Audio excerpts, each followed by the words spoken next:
Yo, what's up guys? How you doing? We are here with another intro spotlight video for Gundam Versus, this time featuring by request the Gundam Heavyarms from Gundam Wing. Gundam Wing was very popular in the West in the early 2000s with the help of Toonami, so it is a fan favorite of many, and for many how they got into the Gundam series. This Gundam Heavyarms is not the original Heavyarms. This is the space upgraded edition, which features multiple boosters for space stability and a extra barrel on the Gatling gun. Heavyarms Kai in Japanese, or Heavyarms Custom in American, or Western or Global, is a 300 cost shooting type, so it will cost you or your team 300 points to respawn every time you die. A shooting type means that he has a lot of perks for range attacks.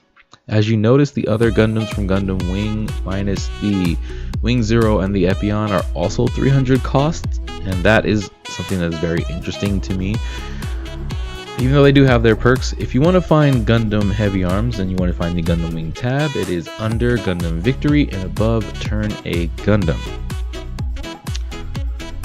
For your gear, it is always up to you and how you want to choose. I will personally be using lightning gear because I like to stay away from the enemy. But like I said, it's all up to you and how you want to play. Choosing your gear is personal preference, but you can't go wrong with either one. So Troa Barton being an interesting pilot with some very interesting moves and flexibility. Every Gundam he pilots has something interesting that it can do if you've watched all of the series from Gundam Wing. Getting into the basics of what you can do from the command list, you have the beam Gatling gun. You have the homing missile that replaces melee, which we'll show later. If you charge up or hold melee, you have the micro missiles. L1 is barrage, L2 is a special movement, R2 is his moonsault, and if you press up or down during R2, you do his famous kick spin.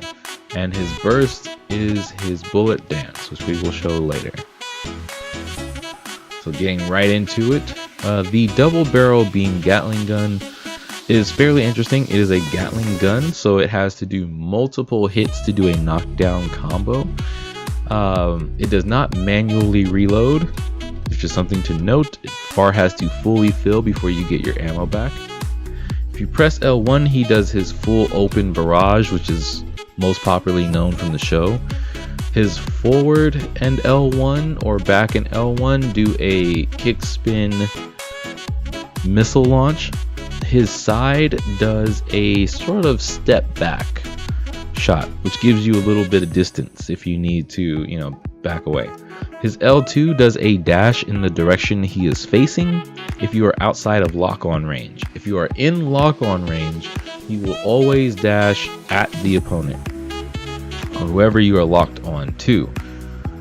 During the dash, you can't do anything outside of the R2 until it finishes. So once the animation finishes, you can press whatever you want, but during the dash animation you can press R2, which is the moonsault and kick spin. So neutral will do the kick spin, left and right will do the moonsault. During the moonsault, you can press melee to fire the missiles. You can fire up to 5 missiles at a time that I have seen. 3 will do a knockdown combo, so keep that in mind. And it's also good evasion. So your L2 and your R2 are your evasion moves. You can either dash, you can get away, you can get some space, you can dodge some fire.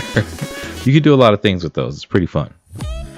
His charge micro missiles vary on direction. So naturally, they will shoot both legs. So if you notice, his melee attack with his missiles shoots the shoulder missile pods, but when you charge it, he shoots the legs. So while you're running left and right, his shoulders and his legs will shoot according to the direction you are facing or the direction you are going.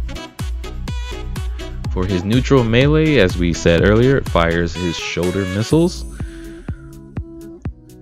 which do have their own reload time. Even while dashing, he fires his shoulder missiles. If you press back and melee, he will go into his combat knife blade spin. His combat knife is only on his right arm and is mostly used for close combat, but it does have some interesting uses. You can use it for melee potential, but Heavyarms isn't really a melee type, so I say use it wisely, because that's really the only attack he has that does melee. If someone's rushing in on you and you have the time to use it, you can use it to get a pretty good combo in, and then, you know, when you knock them up in the air, excuse me, you can get some pretty good distance, space yourself from your opponent. Those are my tips.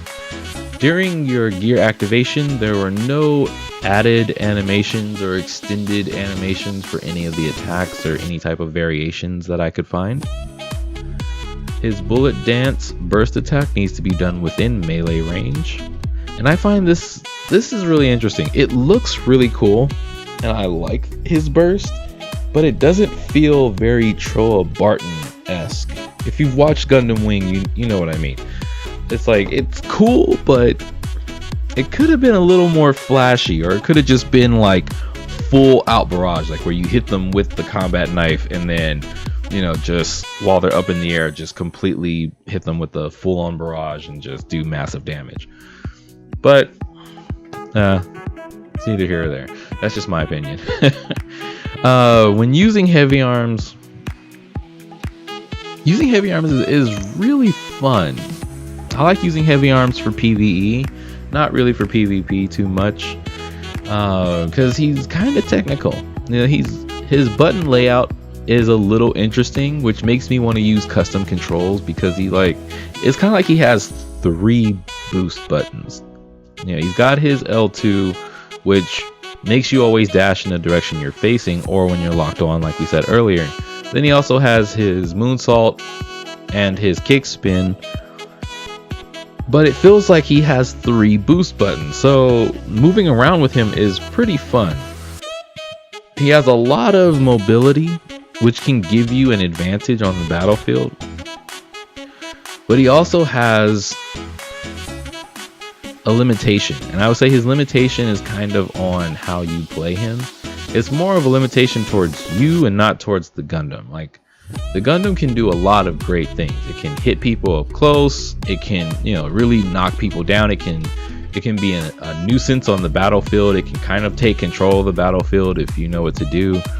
But overall, you really have to be good at the basics of movement. And I say this in almost every video, but you really do have to get your movement basics down, because learning where to boost, swivel, you know, boost dive and everything will really make you able to play any Gundam. But it makes it so that when you have, I say, technical Gundams and mobile suits like Heavyarms per se, where, you know, he doesn't have a traditional melee attack, and, you know, he has extra special movements, and his controls are very precise to what he does. You know, it kind of feels a little off. Like, playing him throws you off at first if you've been playing other things, but overall he's very fun. If you're a fan of Gundam Heavyarms, I'd say go right ahead, play him. He's awesome. If you're a new player, I say have fun with them, but still try to learn the movement basics from, you know, like the tutorials and stuff like that. And well, that does it for me, guys. I am done with this for this video. As always, I would say if you want to get some really good gameplay of Heavyarms, look for the other YouTubers like Tryflozn, Versus, Minato Versus. They play almost everything in the game, and you can always find good video clips from them on like their thoughts or what they do, how they use it. You know, really good, fun videos that can teach you a lot about specific Gundams and where their strengths are. You know, you can really see how fun they are from other people. As always, if you are a veteran and you have some added tips, combos, or data for new players out there that can help them get better at Gundam Heavyarms, please feel free to leave that in the comments below. Subscribe for more Gundam Spotlight videos, and I will see you guys on the battlefield. Peace.